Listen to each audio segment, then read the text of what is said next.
Va ora in onda Zoom, il drive time in mezzo ai fatti con Antonino Danna.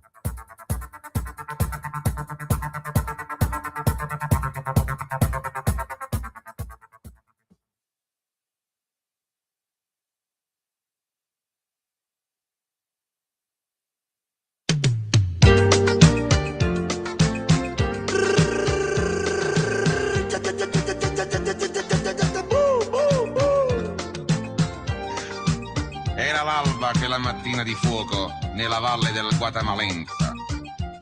Guatemala, Guatemala, Maremma Maiala, Guatemala, Guatemala, Maremma Maiala. dalle giù della rivoluzione, Mi sono fatto la cacca nei calzoni. dalle giù della corrida. È arrivata Marita. Ai, Guatemala, Guatemala, Maremma Maiala, Guatemala, Guatemala, Maremma Maiala.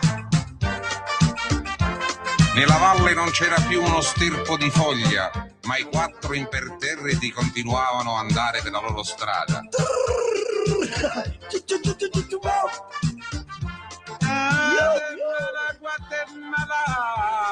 Maremma Maiala, Mala, Guatemala, Maremma Maiala. moi toi sur la mer, Chi sei tu? moi toi sur l'homme de la châtaigne. Lasciami arrivi.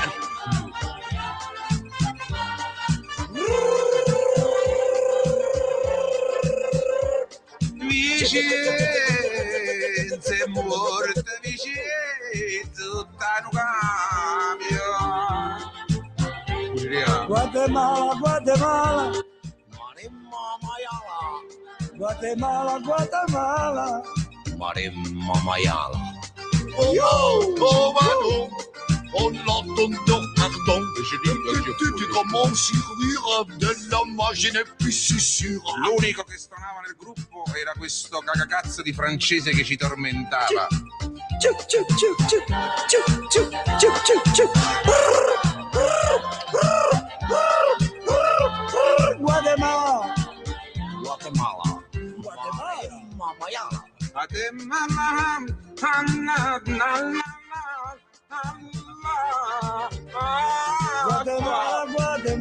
Guatemala, Maremma Maiala.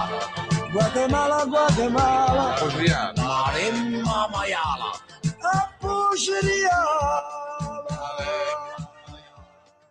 Buonasera Antonino, a te la linea.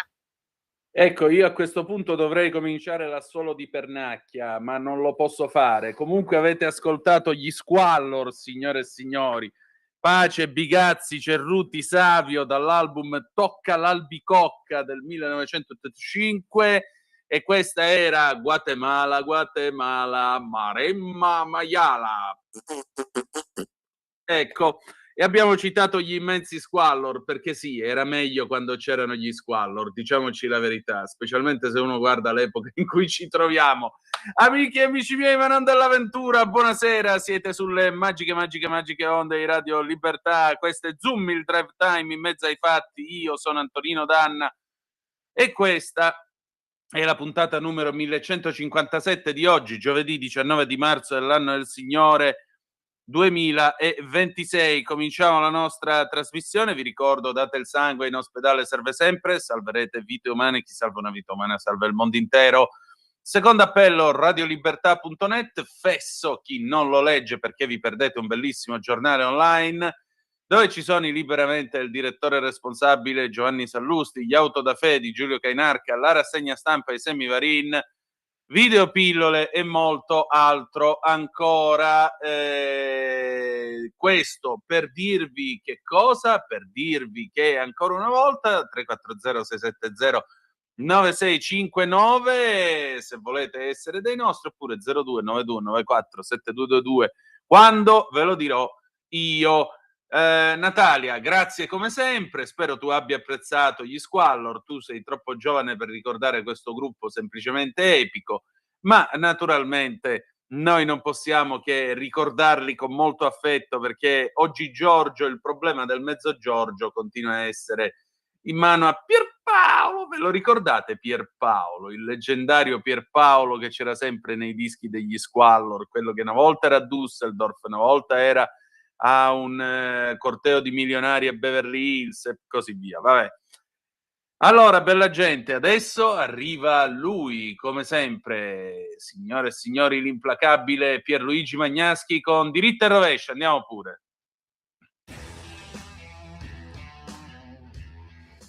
Donald Trump non è solo un arrogante, ma anche un pasticcione. Se dopo tutta la cagnara che ha praticato per quasi un anno con i dazi contro tutti i paesi del mondo, la Cina l'anno scorso ha addirittura aumentato le sue esportazioni del 22%, c'è evidentemente qualcosa che non funziona nelle politiche raffazzonate del presidente americano, che allarmano le borse più che gli scambi. Dal clamoroso dato sull'export cinese, più 22%, ripeto, si potrebbe dedurre che la Cina stia economicamente benissimo. Non è vero. La Cina infatti non può sostenere a lungo questo squilibrio, anche se esso è apparentemente a suo favore. L'economia cinese infatti, sinora massicciamente orientata all'esportazione, doveva invece riorientarsi sul consumo interno. Ma per raggiungere questo obiettivo deve aumentare gli stipendi dei cinesi. Se non che, con qualche motivazione,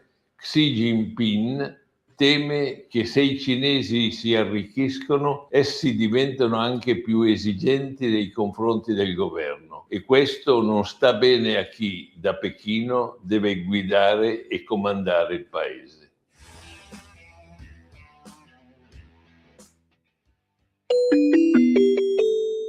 Qui Parlamento. E questa sera per Qui Parlamento abbiamo il piacere di ritrovare l'onorevole Andrea Barabotti. Onorevole, bentornato e ben ritrovato. Grazie per l'invito, buonasera a tutti gli ascoltatori. Senta, di benzina ne parliamo dopo, però adesso parliamo invece di una cosa che lei ha realizzato quest'oggi alla Camera. I figli non si toccano. Conferenza stampa del Comitato Nazionale Rete Comitati per i diritti dei bambini. Ecco, com'è andata? Anche perché è un evento legato o che comunque si collega alla vicenda della famiglia Nel Bosco, o mi sbaglio? Sì, allora, la vicenda della casa nel bosco ha acceso le sensibilità e il dibattito attorno a questo tema di cui in Italia si discute, ma sempre troppo poco, quello degli affidi dei minori, della genitorialità e di tanti bambini che ogni anno vengono sottratte alle proprie famiglie. La Casa nel Bosco ha risvegliato, dicevo, tanta sensibilità attorno a questo tema e sulla base di questo tanti comitati che sono nati spontaneamente a livello locale negli anni o anche recentemente si sono messi insieme per redigere un documento e portare le istanze al Parlamento. Ho trovato molto sostegno rispetto a quella che è stata la recente azione del governo per quanto riguarda il disegno di legge per limitare la sottrazione dei minori ai genitori. Ho trovato grande apprezzamento per la legge che ha approvato il Parlamento già in doppia lettura, che riguarda gli affidi e quindi un osservatorio per monitorare i dati reali degli affidi e delle sottrazioni di minori in tutta Italia per capire meglio il fenomeno e quindi legiferare. Ho trovato grande sensibilità, delle storie umanamente molto toccanti, ho trovato tante persone che sono impegnate volontariamente e che arrivavano a Roma da tutta Italia per questo tema e soprattutto per non far subire ad altri ciò che tante famiglie hanno già subito. E questo mi sembra più che giusto, onorevole, mi sembra più che giusto. Com'era il clima? Beh, allora, ovviamente da parte di qualcuno ha portato le sue esperienze personali e quindi emotivamente sono stati interventi molto, molto toccanti. Sono intervenuti degli avvocati, sono intervenuti anche dei sindacati delle forze dell'ordine, i quali spesso si trovano nell'imbarazzo di dover agire su mandato di un giudice per togliere i figli minori a delle famiglie, e lo fanno essendo dovuti e tenuti a farlo, ma con la morte nel cuore, perché ci hanno raccontato appunto non c'è cosa peggiore di sottrarre un bambino ai propri genitori, di doverlo fare nonostante i pianti degli uni e degli altri.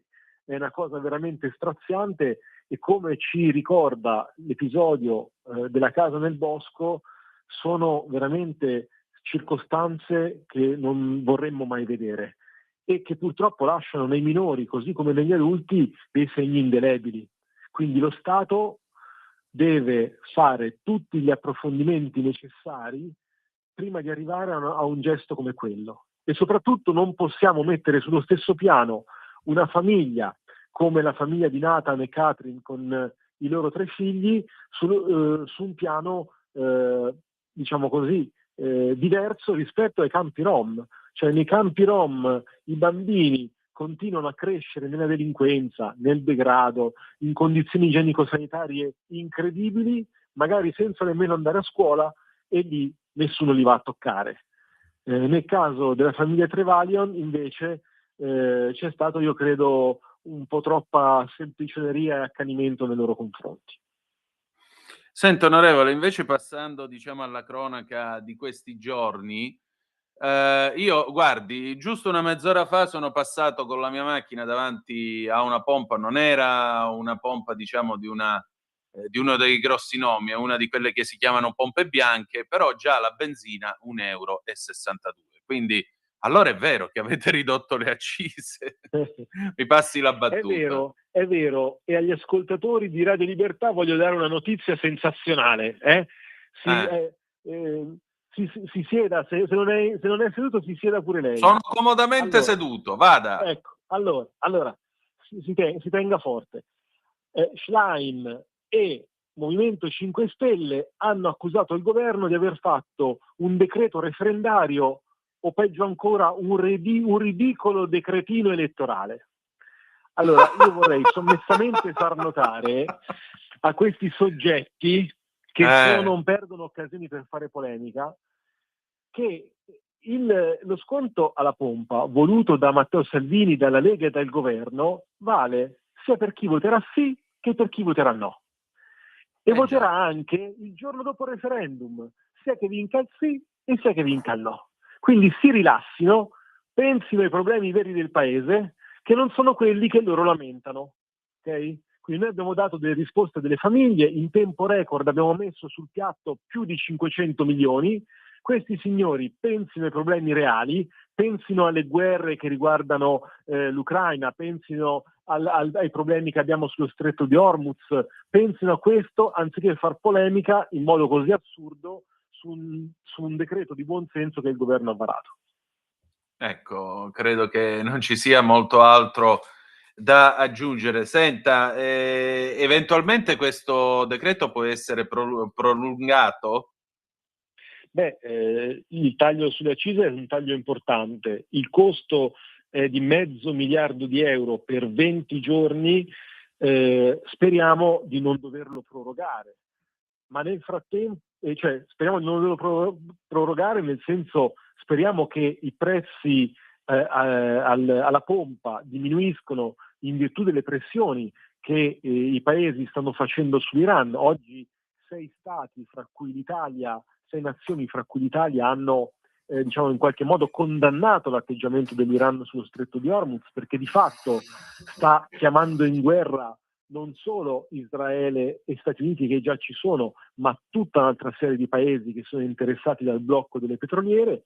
E allora speriamo che l'iniziativa diplomatica per il momento di questi 6 paesi sproni l'Iran a fermare questo genere di atteggiamento, e dopodiché se ci fosse bisogno sicuramente siamo pronti a intervenire. Una cosa importante però la voglio dire: oltre all'abbassamento delle accise, noi abbiamo scatenato la Guardia di Finanza in giro per tutta Italia a controllare quello che avviene ai vari distributori, perché non vogliamo che su queste, sciagure, su queste tragedie che riguardano i consumatori, tutte le famiglie, tutte le imprese, ci sia qualcuno che voglia ciurlare nel manico. Ecco appunto, perché sa, in altri tempi c'era gente che si faceva fare la tessera annonaria intestata al cane per mangiare un po' di più. Grazie a Dio non siamo più in quei tempi. Ma secondo me a qualcuno nel DNA qualche furbata così è rimasta. Quindi fate bene a mandare la Guardia di Finanza. Molto bene. E noi dobbiamo punire i furbetti, perché chi si approfitta di queste situazioni, se mai dovessimo scovarlo, lo sta facendo in un momento di grande fragilità per il paese, dove se è grave, fa cose normali, adesso è veramente gravissimo. È un reato veramente contro l'intero paese e non solo per quel povero malcapitato che si ritrova a una pompa che ha fatto la furba. Eccellente, grazie onorevole, ci risentiamo presto. Arrivederci, grazie. Allora, noi chiudiamo e adesso, dopo la pubblicità, un breve jingle e poi torniamo con Anna Maria De Luca tra poco. Qui Parlamento. Stai ascoltando Radio Libertà, la tua voce libera, senza filtri né censure, la tua radio.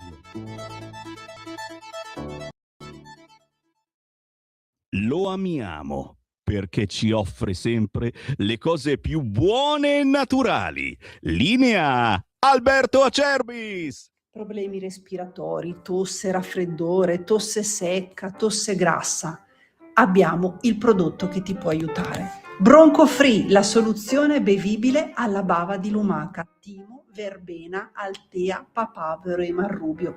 Un insieme di erbe e di prodotti che aiutano a sciogliere il catarro e a favorirne l'espettorazione in maniera naturale. La tosse è un meccanismo espulsivo naturale che il nostro organismo mette in atto quando all'interno delle nostre vie respiratorie entrano virus, entrano batteri, entrano sostanze che il nostro organismo ritiene dannose. Come fare per calmare la tosse? Bisogna sciogliere il catarro e favorirne l'espettorazione attraverso un mucolitico naturale. La bava di lumaca, infatti, attraverso gli enzimi litici in essa contenuti, aiuta a sciogliere appunto il catarro e aiuta la sua espulsione. Abbiamo un'offerta straordinaria per voi stamattina. Se dite ascolto Radio Libertà e chiamate lo 030 68 40 408, 3 flaconi di Bronco Free a 59 euro, e se dite ascolto Radio Libertà voi non pagate le spese di trasporto e in più avete uno splendido omaggio. Chiamate adesso 030 68 40 408. Di nuovo a te la linea, Antonino. Grazie Natalia, alle 18:33 in questo momento sulle magiche onde di Radio Libertà. Antonino Danna al microfono con voi. Buona gente, allora, intanto vi do una notizia, colpo di scena, Tulsi Gabbard, che come sapete dirige l'intelligence americana, oggi pomeriggio in Italia, in America era, che ore sono? 18:33, sì, mattinata, ecco, ha tenuto questa audizione presso The House, che sarebbe la Camera del Parlamento americano, e ha detto una cosuzza molto interessante che io ora vi ripeto para. Gli americani sanno quasi con certezza dove l'Iran ha nascosto i 460 kg di uranio arricchito al 60% che nel giro di 2 settimane avrebbe potuto dargli la bellezza di 12 bombe atomiche. Richiesta di ulteriori informazioni, soprattutto della seguente domanda: siamo in grado di distruggere, o meglio, abbiamo i mezzi per poter distruggere tutto questo? Lei ha rifiutato di rispondere, per cui non ho altro da aggiungere. Ma è un colpo di scena non da poco. Vi ricordo che il 31esimo corpo di spedizione dei Marine tra una settimana sarà nell'area dello stretto di Hormuz. Non ho altro da aggiungere. Adesso però noi parliamo di obesità. L'obesità, lo sapete, in Italia è stata riconosciuta come una malattia, è un grosso problema, è un problema che comincia prima di tutto nella psiche, e io ne ho parlato con la nostra Anna Maria De Luca, che in questo nostro spazio, tra psicologia, libri e quant'altro, ci racconta che cosa succede. Vai pure Natalia. E allora, come ogni giovedì, è venuta a trovarci la nostra Anna Maria De Luca, psicologa esperta di questioni inerenti al mondo della scuola. Anna, questa settimana noi parliamo di un tema che peraltro è un grosso allarme in questo paese, tant'è vero che è stato riconosciuto di recente da una legge del Parlamento. Parliamo di obesità e in particolare di questo libro che è stato pubblicato da Franco Angeli, Pietro Alleri, Raffaele Ruocco, Il peso, tra virgolette, delle emozioni, conoscere, affrontare, vincere l'obesità. Allora la domanda prima di tutto è: che approccio dobbiamo avere nei confronti dell'obesità? Perché l'obesità è evidentemente una malattia, però attenzione, c'è sempre questa idea che in fondo l'obeso sia qualcuno da proteggere, sia qualcuno, come possiamo dire, un debole. E invece chi sono gli obesi? Perché si diventa obesi? Sì, buongiorno a tutti. Buongiorno a te. Allora, il tema è molto delicato ed è un tema che spesso è oggetto di tanti stereotipi e di tante credenze sbagliate da parte di chi non vive il problema dell'obesità. È chiaro che speriamo che stiamo uscendo da 50 anni di insuccessi terapeutici nei confronti dell'obesità, perché il problema non è stare a dieta, cioè non basta stare a dieta per uscire dall'obesità, proprio perché il sovrappeso è determinato da tutta un'interazione di fattori che sono sia genetici che comportamentali, che psicologici, che sociali. Quindi la gente magari vede una persona sovrappeso e dice: ah, questo mangia troppo. Non è così, cioè non basta mangiare di meno per uscire dal tema del sovrappeso. Quindi questo libro è molto interessante perché propone un approccio radicalmente diverso a quelli che sono stati usati finora. Propone un programma proprio scientifico psiconutrizionale per la gestione del peso di quello che gli autori chiamano alimentazione emotiva, che si basa sulla terapia cognitivo-comportamentale. In pratica è un libro che ti insegna a diventare terapeuta di te stesso, con dentro tanti esercizi, perché uno da solo può affrontare la questione, cioè non dico che da soli tutti da soli possano uscire dal problema, però questo è un libro che può aiutare moltissime persone, anche perché ti dico, Raffaele Ruocco è un medico nutrizionista che è specialista in scienze dell'alimentazione e medicina preventiva ed è esperto di cognitivo comportamentale. Pietro Alleri è specialista di malattie dell'apparato respiratorio, ha lavorato tanti anni all'ospedale cioè lavora ancora all'ospedale di Todi e si occupa proprio del ricovero riabilitativo per disturbi dell'alimentazione e del peso. Lui più che altro in età evolutiva, Ruocco anche per gli adulti. Però credo che sia, guarda, veramente interessante da leggere perché insomma alla fine dei conti si struttura in 3 grandi sezioni, no? C'è una prima parte che è dedicata ai meccanismi di regolazione del peso e ai ritmi biologici, una seconda parte che smonta l'illusione della dieta, cioè spiegando proprio perché le diete appena finiscono non funzionano più, cioè perché uno riprende subito il peso che ha perso dopo una dieta e non è una questione di senso di colpa o di debolezza, ma ci sono dei motivi proprio fisici, fisiologici, psicologici che portano a questo. Non è colpa della persona, è che non è quella la soluzione, non è quella la strada corretta. E poi c'è la terza parte che invece guida il lettore attraverso un programma psiconutrizionale che loro dividono in 3 fasi. La prima parte è per costruire la motivazione, perché poi costruire la motivazione è sempre il primo passaggio. La seconda per modificare lo stile di vita e poi la terza, che è quella forse più complessa, per mantenere il cambiamento. È un libro, guarda, pieno di esercizi, ma anche di questionari di autovalutazione, di scale della fame emotiva, di esempi di schemi alimentari. Per esempio, no, andando nel pratico. Cos'è la fame emotiva, che peraltro è uno dei problemi più diffusi in questa società? Sì, esatto, la fame emotiva è la fame che risponde allora, in sostanza la fame può rispondere a meccanismi esterni o interni. La fame emotiva praticamente è un bisogno di mangiare che non è dettato dalla fame fisiologica, ma da stati emotivi. Cioè uno mangia non perché ha fame, ma per stress, per noia, per tristezza, per ansia, anche per euforia, no? Cioè si mangia per riempire un vuoto interiore oppure per placare una tensione, ma non perché il corpo ha bisogno di carburante. E guarda, c'è una differenza tra la fame emotiva e la fame fisica, che loro spiegano bene nel libro. Guardate, la fame emotiva compare all'improvviso, in modo proprio urgente, mentre la fame fisica cresce gradualmente, no? Arriva piano piano. Poi la fame emotiva chiede dei cibi specifici, quasi sempre fame di dolci o di cose salate o grasse, cioè quelli che vengono definiti comfort food, mentre invece la fame fisica si accontenta di qualsiasi alimento. Poi un'altra differenza è che la fame emotiva non si sazia facilmente, cioè si continua a mangiare anche oltre il senso di pienezza fisica e poi soprattutto si trovano nello stomaco ma nella testa, quindi non c'è un calo di energia o di debolezza fisica.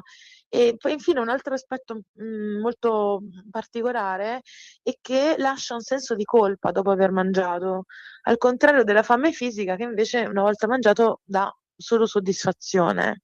Quindi praticamente c'è un meccanismo neurobiologico che è dietro questo, no? Perché il cibo, specialmente quello che è ricco di zuccheri e di grassi, stimola la dopamina, il rilascio della dopamina nel cervello, che è il neurotrasmettitore del piacere e della ricompensa.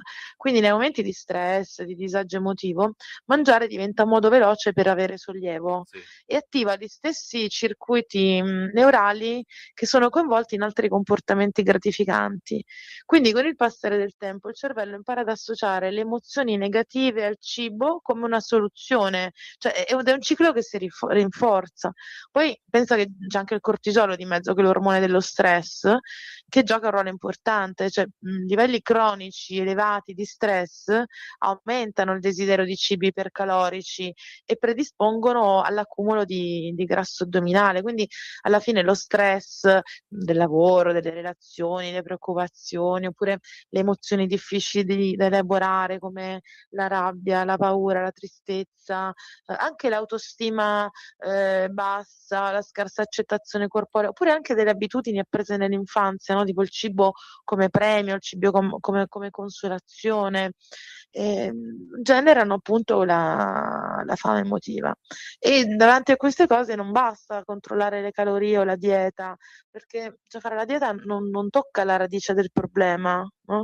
La radice del problema sta altrove e quindi gli approcci più efficaci sono appunto la terapia cognitivo-comportamentale, che aiuta a identificare i pensieri e le credenze disfunzionali associati al cibo e alle emozioni e li modifica, e la consapevolezza, quindi appunto imparare a riconoscere la differenza tra la fame fisica e quella emotiva, la regolazione emotiva, quindi sviluppare strumenti alternativi per gestire le emozioni, no? Cioè invece di mangiare uno fa un'altra cosa, che sia movimento, sia scrivere, relazioni, cioè si distrae, quindi relazioni sociali, un certo tipo di respirazione e poi di fondo quello che fa bene sempre a tutti, il lavoro sull'autostima e sull'immagine corporea, perché spesso la fame emotiva si intreccia anche con la percezione di se stessi che non è come dovrebbe essere.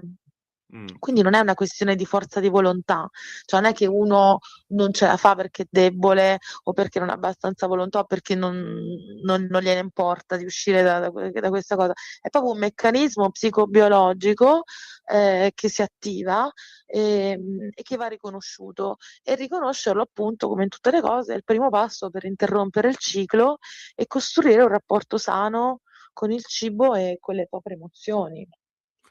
Senti, ma una delle cose che più mi ha colpito di questo libro, te la leggo: io sono quello che mangio, che peraltro è il buon Feuerbach che abbiamo studiato al liceo. Io sono quello che mangio è il risultato finale di un percorso di identificazione col cibo che sintetizza la convinzione di pensieri ossessivi indotti dai messaggi e dalle diete, perché c'è anche un'industria della dieta, viene sottolineato in questo libro.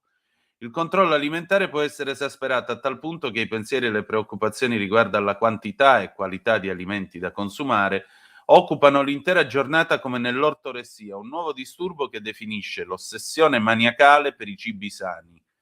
Le conseguenze portano la persona a cambiare stile di vita, isolarsi per difendersi da chi non condivide le sue scelte, assolutamente uniche e giuste.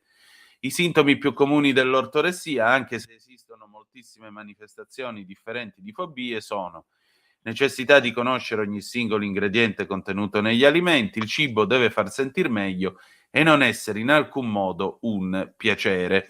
Ora, ti dico la verità, questa seconda affermazione mi ricorda molto una riflessione che io ho sempre fatto nelle tante diete inutili che ho fatto nella mia vita, che non sono peraltro riuscito mai a completare, e appunto ho sempre detto, vabbè, ma alla fine io mi riduco a un'automobile che 2 volte al giorno deve fermarsi, fare il pieno e ripartire, ma non importa quello che io vado a mangiare, tanto alla fine saranno sempre un po' di verdura, dell'acqua, la frutta, queste cose qua. E in un certo senso mi veniva quasi da rimpiangere, lo dico come battuta estrema, ci mancherebbe, il fatto di quando facevo la chemioterapia, che in bocca avevo questo continuo sapore di metallo, come se mi succhiassi una moneta da 100 lire, qualsiasi cosa mangiassi non aveva sapore, e a un certo punto mi sono detto, se mi danno da mangiare il truciolato o la crusca, è la stessa cosa, tanto non importa, importa solo che vada giù per lo stomaco e faccia la funzione di far funzionare tutto l'apparato digerente. Ecco, a maggior ragione, questa ossessione per il cibo, l'uomo è quello che mangia, ma fino a che punto?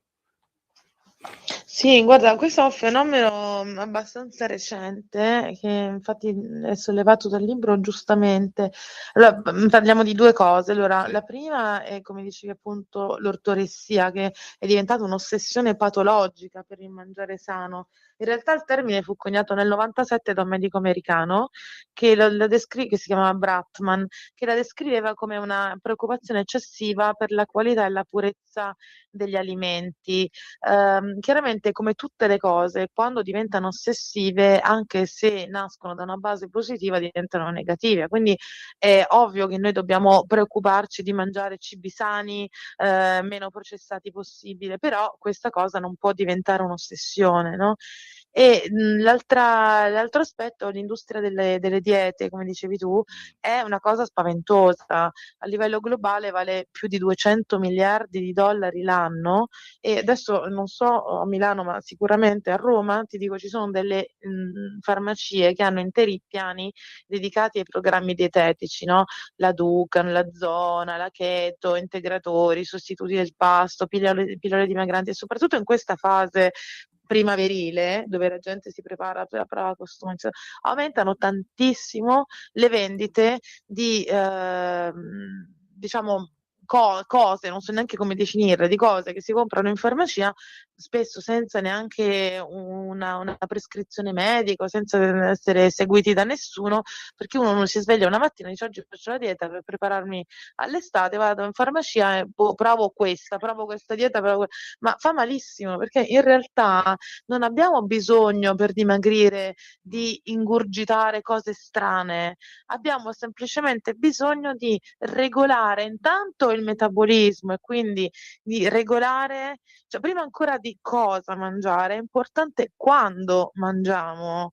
Quindi bisogna, per esempio, la dieta del digiuno intermittente, che funziona perché uno dimagrisce, può avere delle conseguenze pesantissime sul corpo, perché in realtà la cosa corretta da fare non è affamare il corpo perché vada a pescare nelle riserve che abbiamo, ma è il contrario, è accelerare il metabolismo mangiando 5-6 volte al giorno.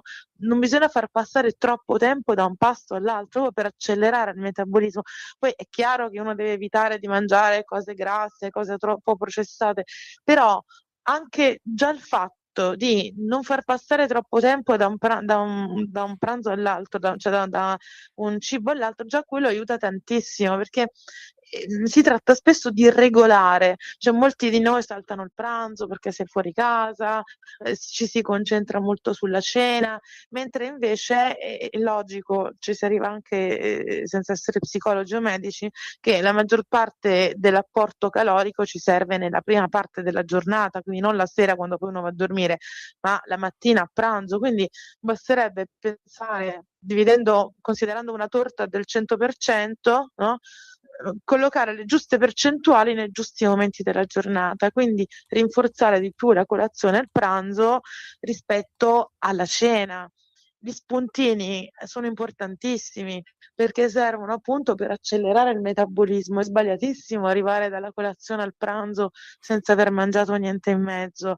Quindi la gente si riempie, e le farmacie si riempiono le tasche, le persone se le svuotano e si riempiono di integratori di schifezze varie, quando invece la risposta è semplicemente nella natura nostra, non nella natura farmaceutica, ma proprio nella natura dell'uomo, che è capacissimo di intendere e di volere e di organizzarsi la giornata, se solo ci riflette un po', cadenzando, senza fare abbuffate, cioè però cadenzando ogni X ore del cibo, no? Del cibo chiaramente più sano possibile. Quindi cioè, orientativamente il 20% la prima colazione lo spuntino, il 40% a pranzo, il 10% a merenda e il 30% a cena. Però anche il fatto di eliminare completamente dei cibi, tipo eliminiamo i carboidrati perché i carboidrati gonfiano, è sbagliato. Cioè bisogna mangiare di tutto, evitare chiaramente le cose grasse, eccetera, però bisogna mangiare poco ma di tutto e spesso. Invece spesso si fa il contrario, no? Uno non mangia più carboidrati, mangia solo proteine. Sì. La dieta proteica fa malissimo. Uno mangia solo proteine, oppure si rimane a digiuni a lungo, e queste sono torture che si infliggono al corpo. A parte che anche per questo spesso le diete non funzionano, perché se una dieta è troppo ipocalorica, se una dieta fa perdere peso troppo velocemente, è chiaro che, cioè, vuol dire, il sistema naturale è progettato per ritornare ad uno stato di equilibrio. Quindi se uno improvvisamente cala di peso, è matematico che dopo lo recupera. Cioè non è una questione di volontà o di debolezza o di ok, ho finito la dieta, adesso mangio quello che mi pare. Comunque si recupera, perché tutte le cose vanno fatte in modo graduale e in modo razionale, non con l'ansia, oddio devo dimagrire in 2 mesi perché ho la prova costume a giugno. Ci vuole il tempo giusto per ogni cosa. Certo. Senti, ma la motivazione per fare questi percorsi, per dimagrire, dove si trova? La motivazione si trova dentro se stessi chiaramente, e poi bisogna trovare anche il momento giusto per cominciare la dieta, cioè bisogna essere pronti, nel senso non è che uno può cominciare in qualunque momento, uno comincia quando ha raggiunto il grado di motivazione necessario per far partire la dieta e per sostenerla. Certo. Quindi la prima domanda è: io veramente voglio dimagrire? Perché voglio dimagrire? Cioè fare proprio una tabella di pro e contro.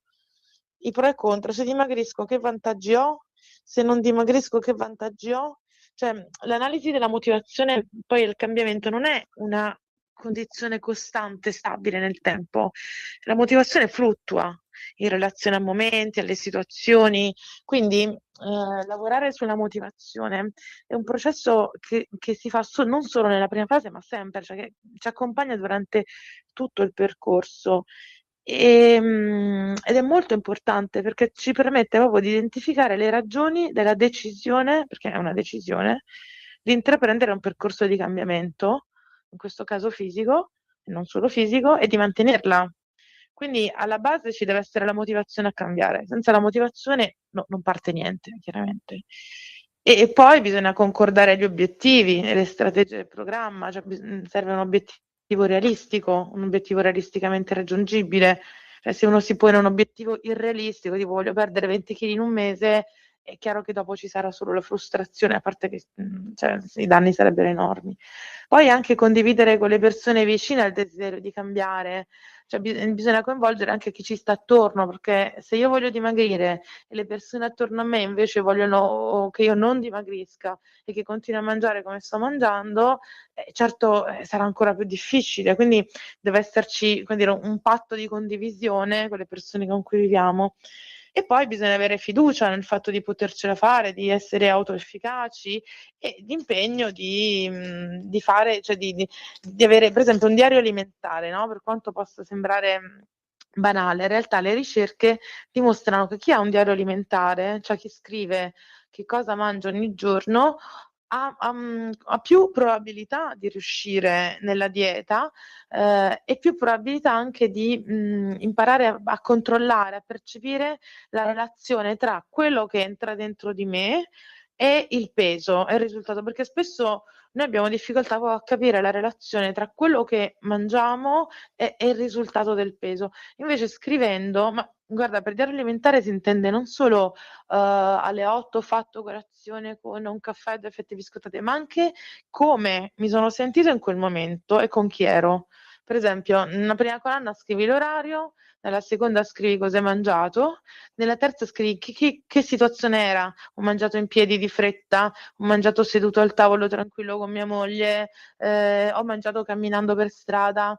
E nell'altra colonna, che è importantissimo, bisogna scrivere come ci si è sentiti in quel momento mentre si mangiava. Cioè, ho mangiato in modo automatico senza neanche rendermi conto di quello che mangiavo perché pensavo ad altro, e quindi questo è sbagliato perché uno non si rende conto di quello che fa, invece bisogna essere presenti al momento presente. Oppure ho mangiato con soddisfazione, ho mangiato con disgusto perché quelle cose non mi piacevano. Cioè scrivere quello che uno sente, e alla fine della settimana, quando ti vai a rileggere il diario, da solo riesci a capire che cosa hai fatto bene, che cosa avresti potuto fare meglio, cosa puoi modificare nella settimana successiva. Magari questa cosa, insomma, me la concedo una volta alla settimana ma non 2, no? Cioè uno si autoregola. Sì. E quindi sono strumenti che sembrano banali, ma in realtà sono molto utili perché ci aiutano a riflettere su noi stessi. Perché cioè, il peso non è un mistero insondabile, cioè, è quasi una formula matematica. Se tu unisci quello che mangi, la genetica, il momento psicologico che uno sta vivendo, le circostanze esterne, il risultato è appunto il peso. Quindi variando questi fattori e tenendoli sotto controllo, osservandoli, cambia risultato. E noi possiamo farlo anche da soli questo percorso, però dobbiamo metterci l'attenzione, no? L'attenzione cioè di non considerare appunto il momento in cui mangiamo un momento dove mangi, però stai facendo, insomma, mangi, guardi il telegiornale, mangi, sai, i bambini per esempio fanno colazione davanti ai cartoni animati, e li potresti mettere sotto qualunque cosa e neanche se ne accorgono, no? Mangiano perché non stanno pensando a quello che mangiano, stanno pensando ad un'altra cosa, no? E anche noi facciamo così. Senti, passiamo alle segnalazioni di questa settimana, direi. Il primo libro è Flavio Cannistrà, Federico Piccirilli, Terapia a seduta singola, principi e pratiche, per editore Giunti. Che cos'è? Sì, allora questo è un libro molto importante, Terapia a seduta singola, perché allora questi autori, ma non solo questi autori, hanno verificato che moltissime persone negli Stati Uniti, ma anche in Europa, che vanno in terapia, lasciano dopo una seduta, e spesso si pensava perché non hanno avuto la costanza oppure non hanno le giuste economie per continuare il percorso. Cioè, invece delle ricerche anche molto complicate, hanno dimostrato che ci sono tantissimi casi in cui si ottiene soddisfazione dopo una seduta. Cioè, molte persone che si rivolgono a un terapeuta terminano la terapia dopo un solo incontro perché ha funzionato. Quindi, cioè, la terapia a seduta singola non è da considerarsi come il superamento di approcci precedenti, ma si tratta di massimizzare gli effetti e l'efficacia del lavoro terapeutico in una singola seduta. E la cosa bella è che non è vincolata ad un orientamento specifico, cioè non so, al cognitivo comportamentale o al sistemico, ma è trasversale, quindi qualunque sia l'orientamento del terapeuta, è possibile in una singola seduta raggiungere in modo strutturato e chiaro un obiettivo, chiaramente una cosa, non è che in una seduta può lavorare su tutta la vita di una persona, però su questioni monotematiche è assolutamente possibile raggiungere l'obiettivo, perché il punto di forza diventa appunto individuare le risorse del paziente e bloccare o modificare dei comportamenti disfunzionali. E quindi, soprattutto se in questa fase dove la gente non ha più neanche tanti soldi da poter dedicare a terapie lunghissime, pensa alla psicanalisi, no? C'è gente che è in psicanalisi da una vita e poi bisogna anche vedere con quali risultati. la terapia singola, la terapia seduta singola sta diventando sempre più affermata in America, ma anche in Italia.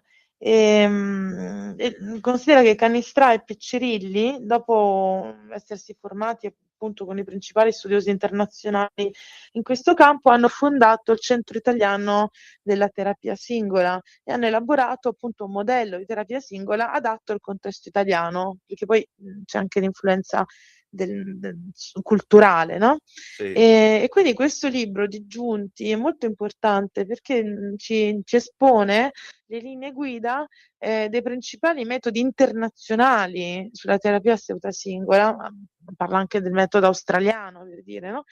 E ci descrive minuziosamente questo metodo messo a punto in Italia. Non è un libro destinato solo a psicologi e terapeuti, è un libro interessante per tutti. Cannistrà ha lavorato molto in California, ma anche in Australia. Piccirilli è psicologo, psicoterapeuta, specialista anche in ipnosi, lui è fondatore e direttore dell'ICNOS, che era un centro nato appunto dall'esperienza di diversi psicoterapeuti appassionati di terapia breve.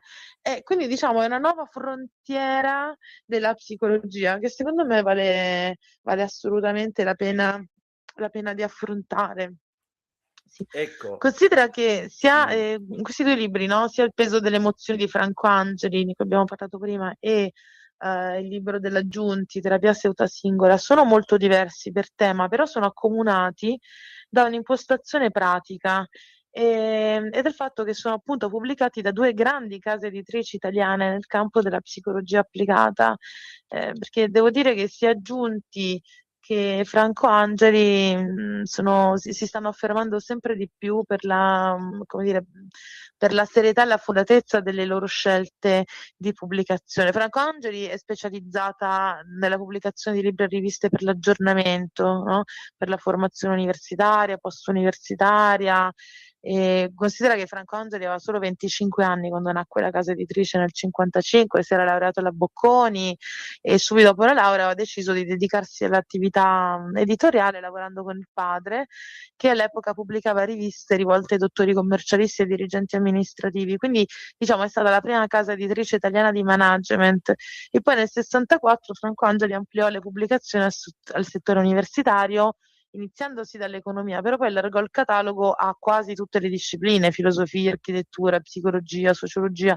Adesso non lo so, però considera che nel 2022, che è l'ultimo dato che ho, aveva già oltre 25.000 titoli, Franco Angeli, no? Il fondatore poi è morto nel 2007, ora ci sono i figli Stefano e Ilaria, mentre la Giunti, altra casa editrice importantissima, ha sede a Via La Loggia, a Villa La Loggia a Firenze, e è un po' diversa perché dentro è una SPA che comprende vari marchi ed è al momento al secondo posto per fatturato tra i gruppi editoriali italiani. È una storia molto, molto antica, inizia addirittura nel 1841 con la vecchia tipografia libreria editrice che si chiamava Paggi. Poi negli anni 30 Giunti cominciò a collaborare con una casa editrice fiorentina che si chiama Bemporad, di cui divenne direttore generale. Poi nel dopoguerra rilevò l'azienda, si chiamò a quel punto Bemporad Marzocco, e poi nel 65 tutte queste acquisizioni furono riunite nel consorzio editoriale Giunti, e adesso Giunti ha più di 1.000 novità all'anno, più di 1.000 nuovi libri all'anno, 1.000 novità all'anno.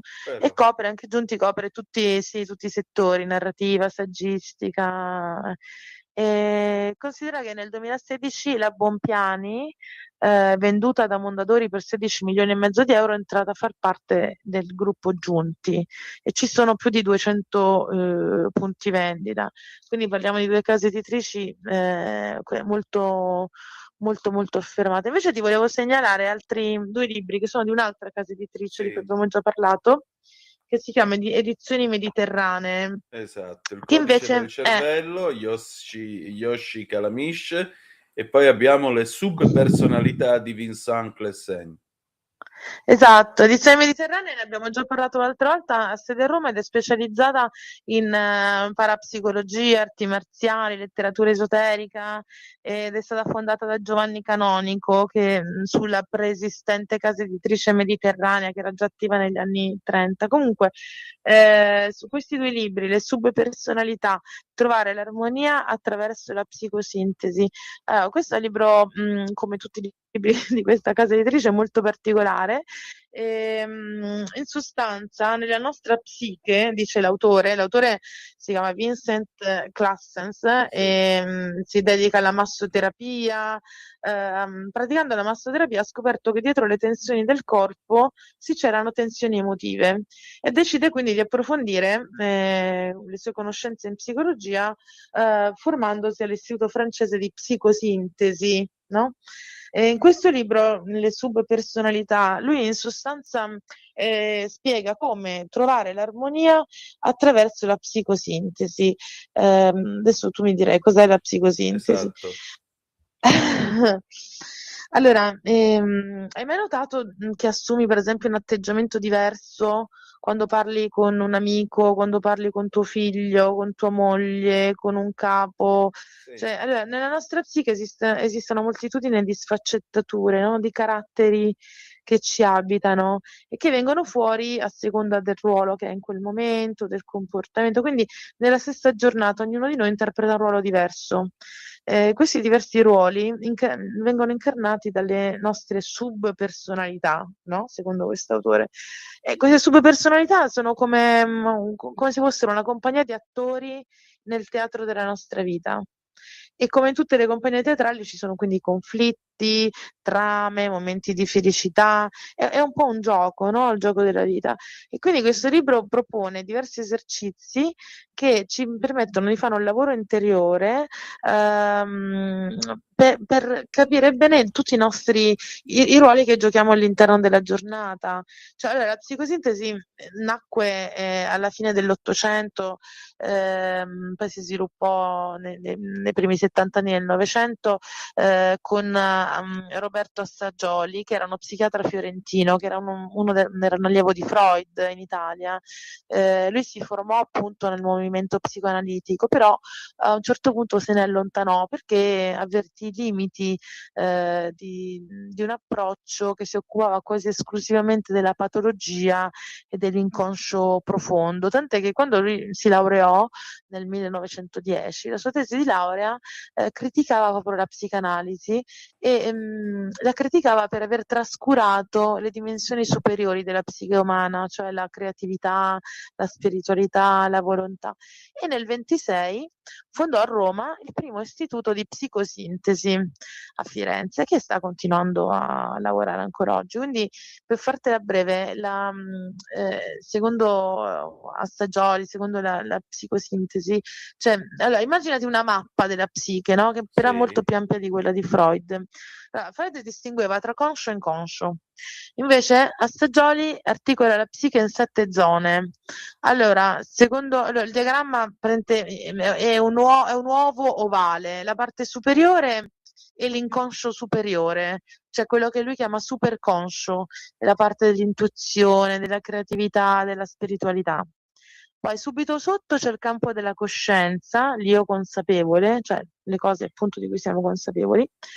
Poi ci sono altri 2 livelli, l'inconscio medio, che è una zona di elaborazione vicina alla coscienza, e l'inconscio inferiore, dove sono le pulsioni, i traumi, gli istinti. Tutti questi 4 livelli sono permeati da un centro unificante profondo, che è il sé transpersonale. Quindi, cioè, ricapitolando, abbiamo l'inconscio inferiore, dove sono le pulsioni primitive, i traumi, i complessi rimossi, che è appunto il terreno della psicoanalisi. Poi c'è l'inconscio medio, che è la zona di passaggio, cioè dove i contenuti vengono elaborati per emergere la coscienza. Poi c'è l'inconscio superiore o superconscio, che è la parte più elevata della psiche, dove sono le intuizioni, le ispirazioni creative, le esperienze spirituali, i valori profondi. E poi c'è il campo della coscienza, che c'è il campo delle cose di cui noi siamo consapevoli in ogni momento. Quindi l'io consapevole, cioè l'io personale, è il centro, è il punto di osservazione, no? È il centro della nostra coscienza ordinaria. mentre il sé transpersonale è il centro più profondo e autentico dell'essere che trascende la personalità individuale. È un po' complicato il discorso, però considera che tutto questo grande uovo si colloca in un inconscio collettivo, che è la zona di connessione con la psiche collettiva, un po' simile al concetto di Jung, no? Cioè non siamo isolati dalla società. Quindi in psicosintesi la distinzione fondamentale è tra l'io e il sé, cioè l'io è la coscienza ordinaria, io sono, mentre il sé è il centro più profondo, permanente, il centro transpersonale. Quindi l'obiettivo del percorso di psicosintesi è che l'io si avvicini progressivamente al sé, diventando un riflesso più autentico della nostra dimensione profonda. Non so se mi sono Molto bene. spiegata. Sì. Va bene Anna, allora grazie anche questa settimana e avremo modo di risentirci giovedì prossimo. Aspetta, c'era l'altro, c'era il codice del cervello. Sì, il codice del cervello scritto da un medico neuroscienziato, vabbè te lo cito soltanto perché abbiamo finito il tempo, Yassi Calamish. Praticamente il libro ci racconta come possiamo usare le neuroscienze per migliorare l'apprendimento, la memoria e l'intelligenza emotiva. Molto bene. E quindi ci racconta tutte le ricerche innovative nel campo delle neuroscienze, ce le presenta in modo semplice, in modo facile da comprendere, ed è un libro interessante da leggere perché ci spiega come possiamo ottenere il massimo dalla nostra mente e come possiamo migliorare le funzioni cognitive. Cioè, in sostanza, se tu conosci la macchina, la fai funzionare meglio. Quindi noi usiamo il nostro cervello, ma spesso senza conoscerlo. Invece imparare a conoscerlo ci aiuta a direzionarlo, a funzionarlo meglio. E questo libro è molto utile in questa direzione. Molto bene. Allora, grazie ancora e a tra una settimana. Bene, grazie a te. Porta con te ovunque Radio Libertà. Scarica la app per smartphone o tablet dal tuo store o dal sito radiolibertà.net. Cosa aspetti? Va ora in onda In attesa di giustizia. Casi irrisolti a cura dell'avvocato Claudio De Filippi. Una vita da mediano, lavorando come uriali, anni di fatiche, botte, vinci casomai mondiali. Buonasera, a voi la linea. Grazie Natalia, alle 19, 11 minuti e 54 secondi sulle magiche onde di Radio Libertà. Antonino Danna al microfono con voi, l'avvocato Claudio De Filippi è già collegato con noi. Avvocato carissimo, buonasera. Caro Antonino, buonasera a tutti i radioascoltatori.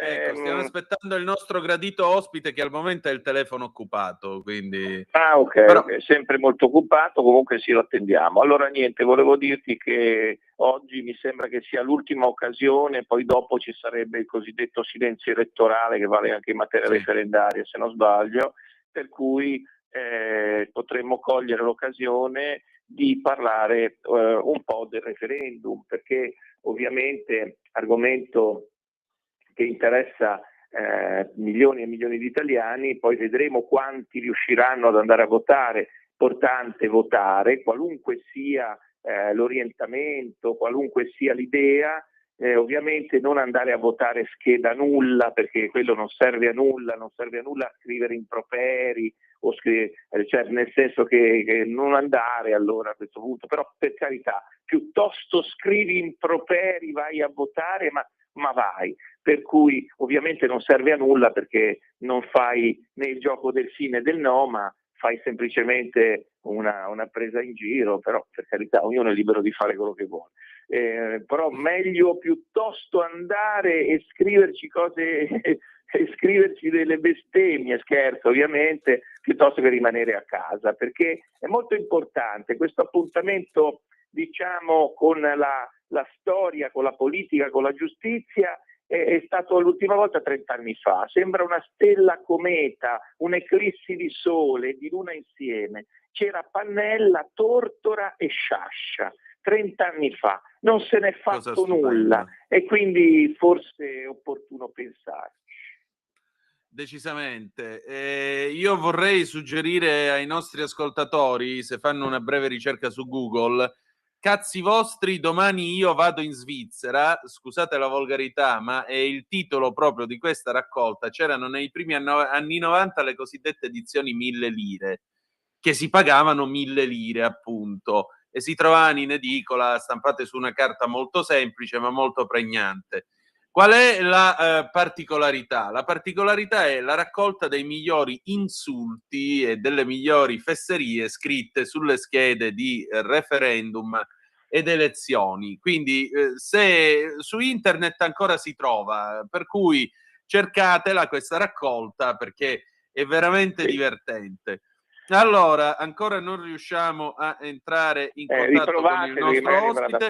Allora, dicevo, attendendo l'ospite, praticamente quello che volevo dire è che invece di andare a scrivere delle fesserie sarebbe meglio scrivere sì o no, questo è fondamentale.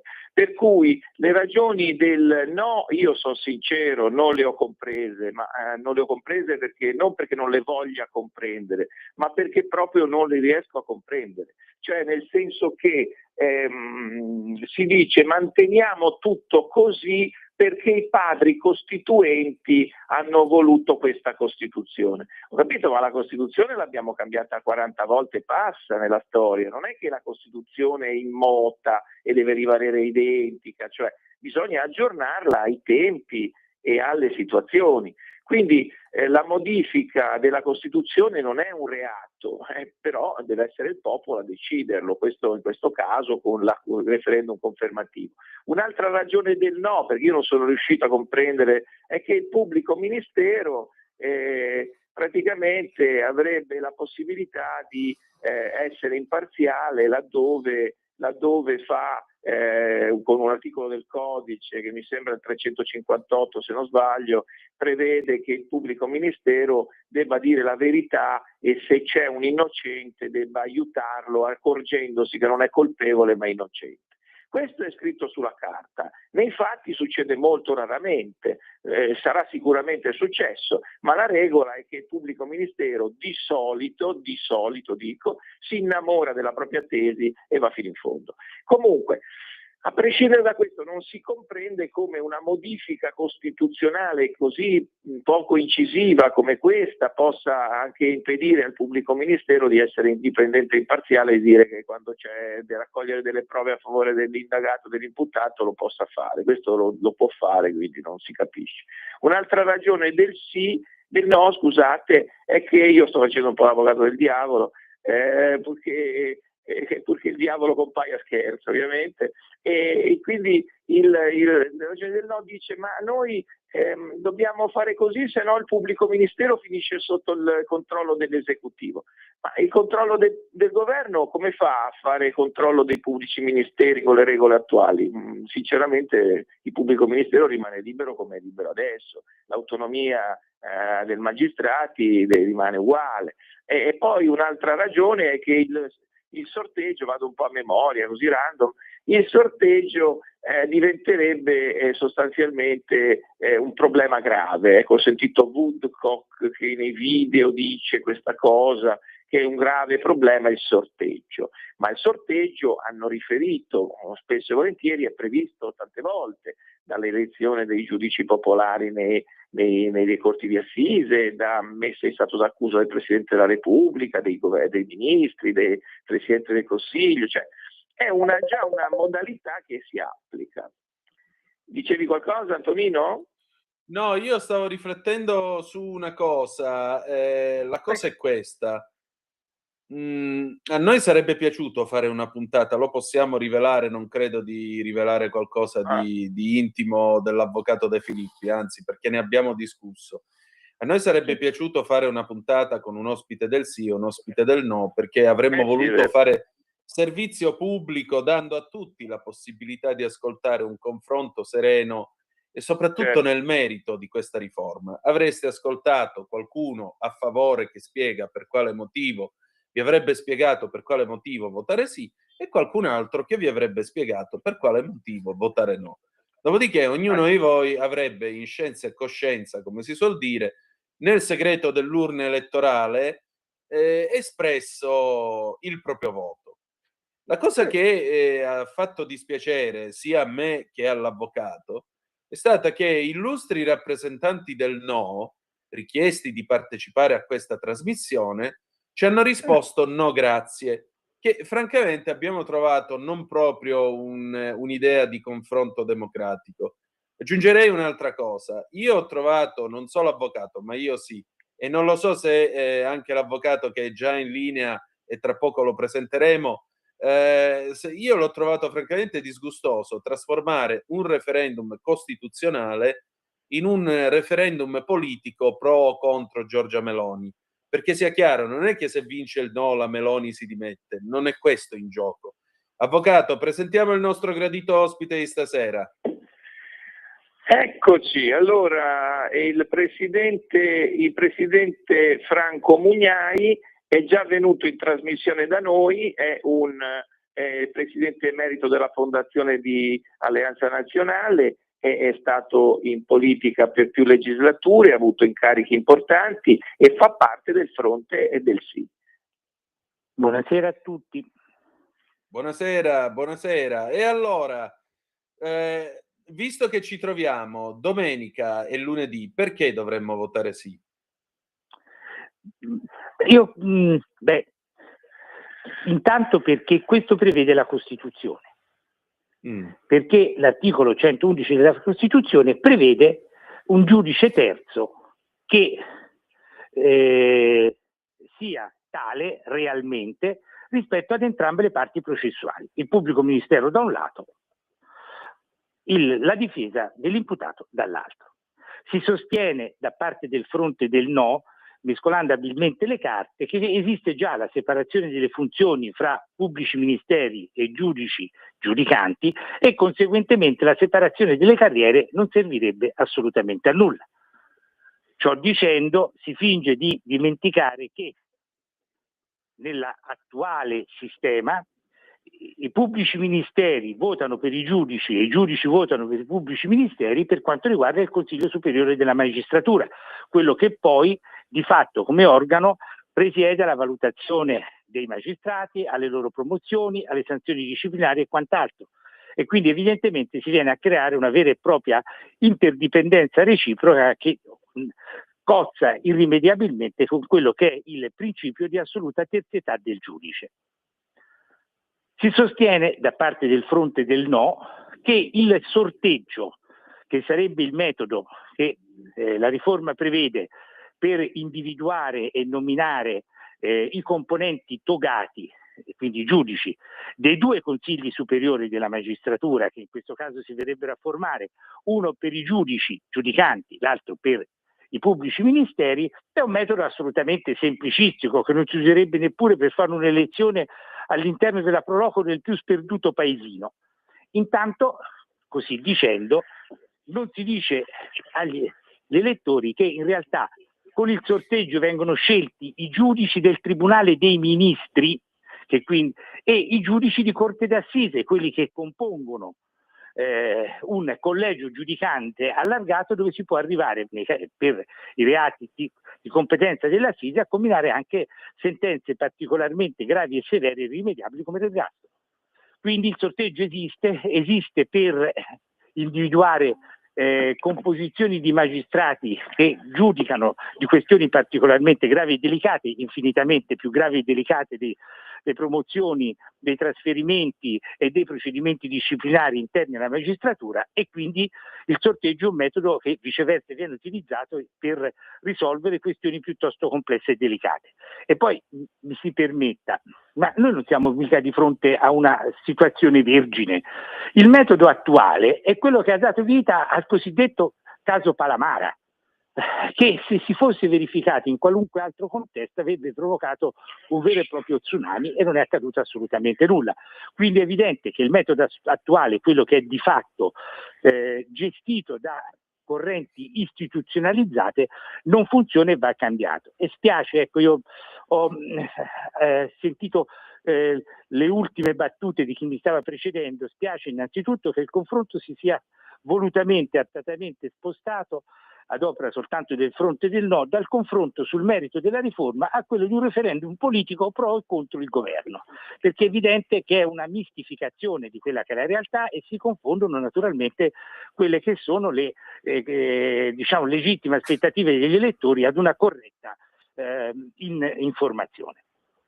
Si è arrivati addirittura a dire che questo organo terzo, che sarà l'Alta Corte di Disciplina, che dovrà appunto valutare quelle che sono le condotte dal punto di vista disciplinare dei magistrati, costituirà uno strumento attraverso il quale la politica interferirà pesantemente sull'autonomia di governo e di giudizio interno della magistratura. Ora, gli ascoltatori vorranno convenire con me che la matematica non è un'opinione, e se all'interno di quel consesso vi saranno 9 giudici, 6 giudicanti e 3 requirenti, 3 sorteggiati dal Parlamento, 3 e 3 nominati dal Presidente della Repubblica, è evidente che la maggioranza in modo assolutamente schiacciante rimarrà comunque a coloro che appartengono alla magistratura.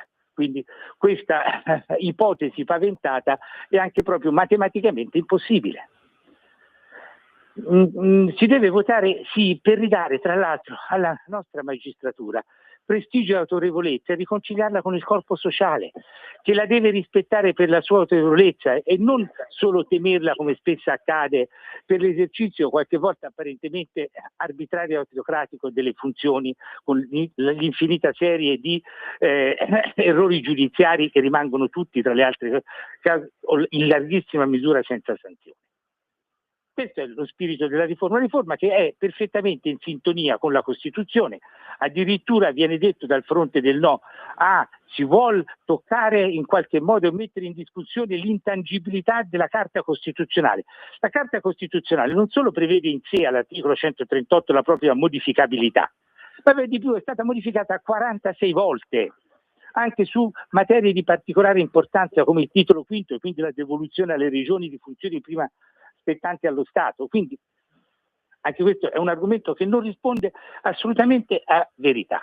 Noi dobbiamo in qualche modo, anche sulla scorta di quello che è accaduto negli ultimi anni, ritornare a quello che è il paradigma tipico di ogni democrazia parlamentare come la nostra. Il Parlamento fa in assoluta libertà le leggi, il governo le attua, la magistratura le applica. Non interferisce, come purtroppo spesso è accaduto, e sul processo formativo della legge e sul processo attuativo, perché è una distorsione che va corretta. Tutto qui. Ecco, Avvocato De Presidente, una domanda se mi permetti, Antonino, poi ti lascio dire, se no dimmi tu. Allora, volevo dire su questo argomento qua che il cosiddetto parlamentino delle toghe, cioè il CSM, che già da chiamarsi parlamentino è un po' particolare perché non è mai stato eletto da nessuno, ovviamente, per il principio di separazione dei poteri. Ma dicevo, quando il CSM deve dare parere per le leggi, secondo te, Presidente, questa norma può essere modificata, deve essere mantenuta? Chiedevo. Pronto? Sì, Pronto? Ci sente, senatore? C'è stato un piccolo blackout nella comunicazione. La domanda te la rifaccio, se non l'hai sentita. Allora dicevo, questo fatto che ci sia previsto per legge che il CSM su alcuni argomenti dia parere al governo, dia parere al Parlamento, dia parere comunque prima che la legge venga applicata. Secondo te questa normativa può essere modificata o è... Il problema non sono i pareri, a mio modesto avviso. Perché il parere, soprattutto se è un parere non vincolante in sé, non è, come posso dire, qualcosa che in qualche misura potrebbe limitare la sovranità del Parlamento, naturalmente laddove appunto il vero problema è l'ingerenza che sistematicamente negli ultimi anni abbiamo visto rispetto a quello che è proprio il percorso ordinario di formazione della legge, con addirittura anticipazioni, quasi come una sorta di contrapposizione fra l'Associazione Nazionale dei Magistrati e il Parlamento e il Governo in relazione ad alcune materie. Questo, a mio avviso, necessariamente in qualche misura deve essere ricomposto come quadro, perché certamente, ripeto, il Parlamento è assolutamente sovrano, deve liberamente legiferare, il governo deve attuare le leggi che il Parlamento ha votato, perché rispettano il principio della sovranità popolare, la magistratura le deve applicare, e non applicare secondo un suo personale metro di valutazione e giudizio, per cui alcune vengono addirittura completamente disapplicate o addirittura contrastate nell'iter di formazione, che forse è l'aspetto un po' più eclatante. Ecco. Ecco, un'altra cosa che mi viene in mente su cui la riforma, non la prima domanda, ma questa seconda si vuole intervenire, sull'aspetto disciplinare dei magistrati. Cosa pensi del potere disciplinare del CSM per come è stato attuato negli ultimi 50 anni? Cioè, voglio dire, la riforma vuole modificare questo andazzo che praticamente i magistrati sono super legem oppure no? Ma se noi ci dovessimo basare su quello che è accaduto fino ad oggi, con valutazioni che sono positive per circa il 99,5%, se la memoria non mi tradisce, dei magistrati esaminati, cosa che evidentemente contrasta con il principio di logica e verosimiglianza, sì, nel senso che in realtà le valutazioni devono essere fatte al di fuori di quello che è stato in qualche modo, come posso dire, un quadro dove le logiche e i principi correntizi hanno finito in qualche misura per condizionare verosimilmente anche questo percorso. Quindi ad oggi i numeri dimostrerebbero che qualcosa non funziona, e questo qualcosa che non funziona va corretto, ovviamente nel rispetto di quelle che sono le assolute prerogative che devono contraddistinguere un organo dello Stato, che non è un potere dello Stato, un organo dello Stato così importante e delicato come la magistratura. Ecco, la nascita, un'ultima domanda, poi lascio spazio a Antonino che mi sembra volesse fare una domanda o più di una.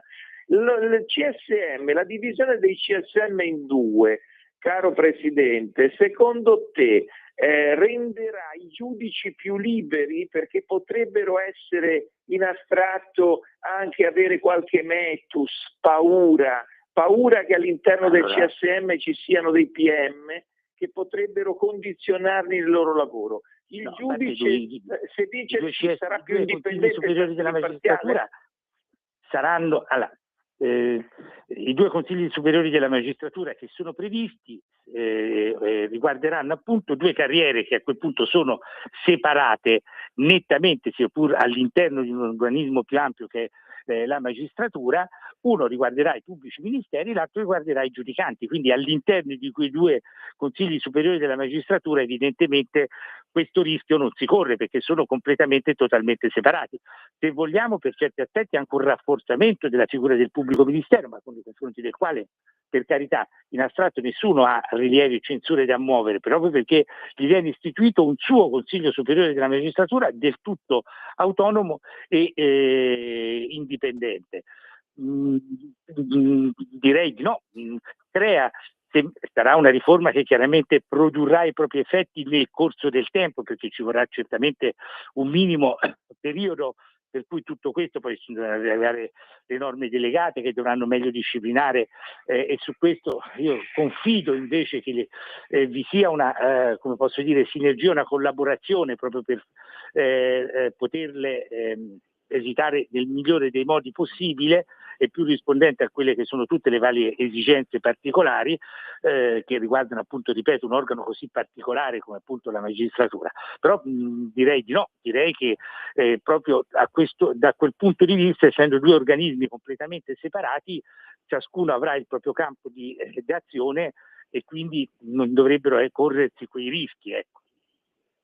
Ultima domanda, Presidente. Nel caso in cui vincesse il sì, ovviamente, come vedi la posizione del cittadino di fronte al giudice, per esempio ovviamente in un processo penale, ma non solo? Cioè lo vedi, perché poi il DM interviene anche in processi civili ovviamente. Come lo vedi? Lo vedi più forte il cittadino, con più garanzie se vincesse il sì? Prevede che venga rappresentato, ovvero sia nel contesto di un processo che deve vedere un giudice totalmente terzo e quindi scevro da qualunque forma di contiguità, di interdipendenza con le parti ha di fronte, che costituiscono questo triangolo processuale, perché accusa e difesa devono essere assolutamente paritarie. E ricordo, tra l'altro, io già all'epoca esercitavo la professione, partecipai a un convegno nel 1989 a Sanremo proprio sul codice che era lì, del quale era imminente l'attuazione. È stata una riforma sempre cara alla sinistra di questo paese, tra l'altro. Questo doveva essere un referendum che doveva soltanto riguardare esclusivamente il merito della riforma.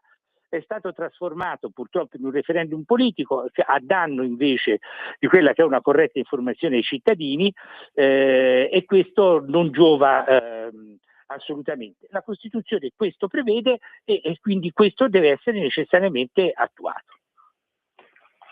Un'ultimissima domanda, Presidente. Io ho studiato che in Francia, la Francia ha un solo CSM con 2 sezioni, una per i PM e una per i giudici. Non c'è alcun paese europeo che abbia solo un CSM, come noi e la Francia, forse la Grecia.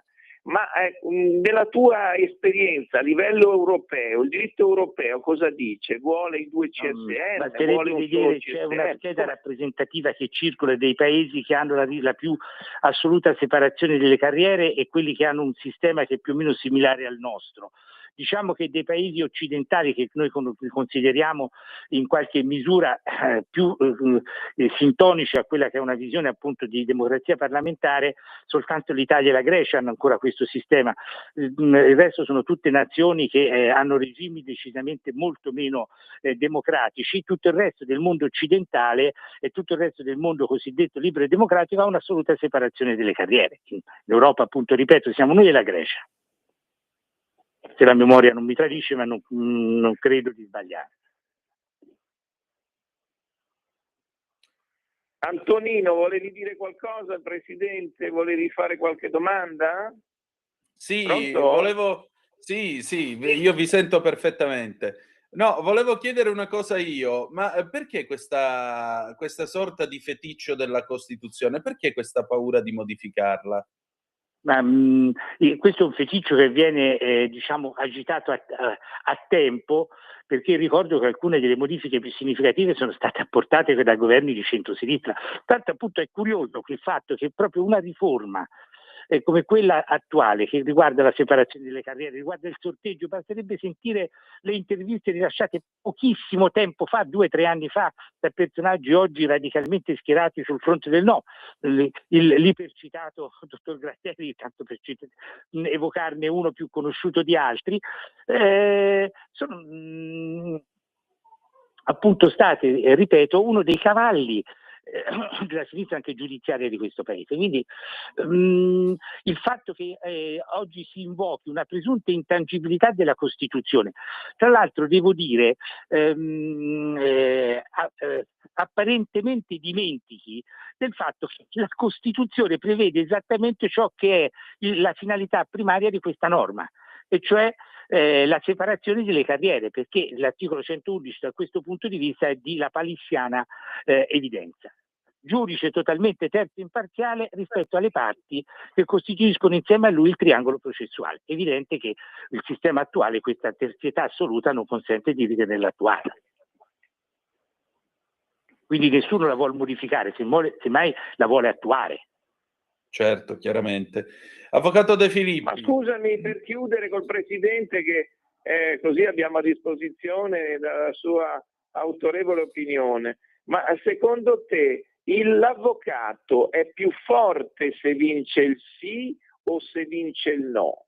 Beh, direi che più si avvicina ad una effettiva parità fra accusa e difesa, e più necessariamente il ruolo dell'avvocato viene rafforzato nel rispetto di quelle che sono le prerogative e le caratteristiche di legge, ovviamente. Se questa parità non c'è, è evidente che la difesa si trova in una posizione più debole rispetto a quella dell'accusa. e già dispone di una serie di mezzi dei quali la difesa ovviamente non dispone. Basterebbe pensare a tutta l'attività investigativa, la polizia giudiziaria, le intercettazioni, tutto quello che riguarda naturalmente le attività di indagine che vengono svolte dalla procura. Quindi è chiaro che in un processo nel quale, almeno in sede processuale, si realizza un'effettiva parità, rafforza il ruolo del difensore, non a scapito del ruolo del pubblico ministero, tutt'altro, semplicemente realizza e costruisce definitivamente un triangolo processuale perfettamente corrispondente alla norma costituzionale. Giudice terzo imparziale e parti che si equivalgono. Volevo chiederti una cosa, Presidente, giuro che non ti faccio nessun'altra domanda, ma secondo te il fatto che il PM possa parlare col giudice, l'avvocato possa parlare col giudice, parlo di fuori udienza, costituisce un vulnus o è la normalità? O è una giustizia utopica, quella in cui il giudice, come diceva Platone, è dentro una torre d'avorio? Ma no, tutto dipende solo da quelli che sono gli argomenti di conversazione fra il giudice e le parti, ovviamente. Nel senso che fuori dall'udienza si deve tenere, secondo me, rigorosamente estraneo ciò che accade in udienza. Ma questo vale per tutti.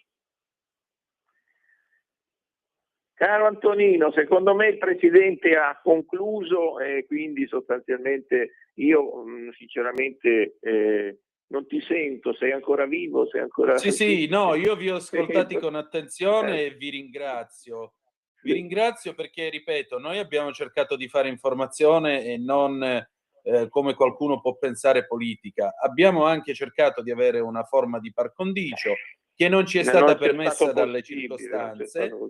Esatto, per cui noi la nostra parte l'abbiamo fatta.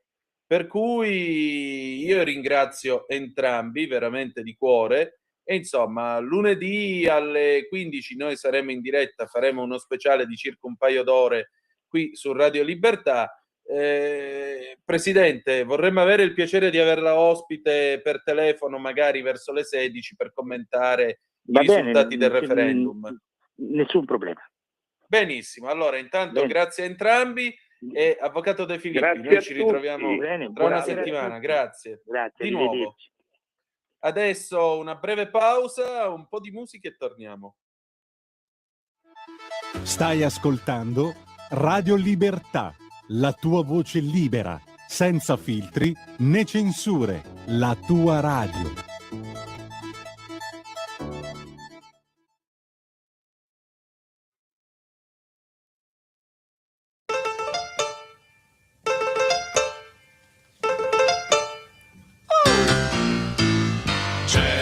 C'è chi soffre soltanto d'amore,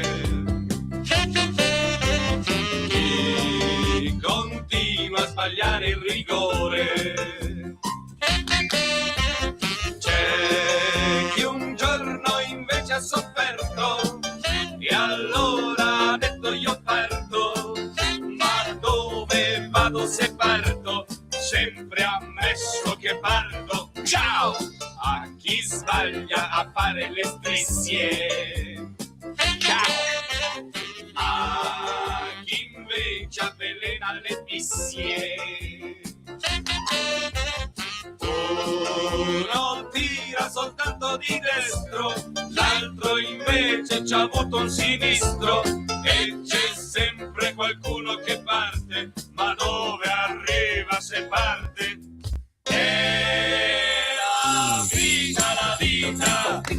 La vita è bella, basta avere l'ombrella, ti ripara la testa, sembra un giorno di festa.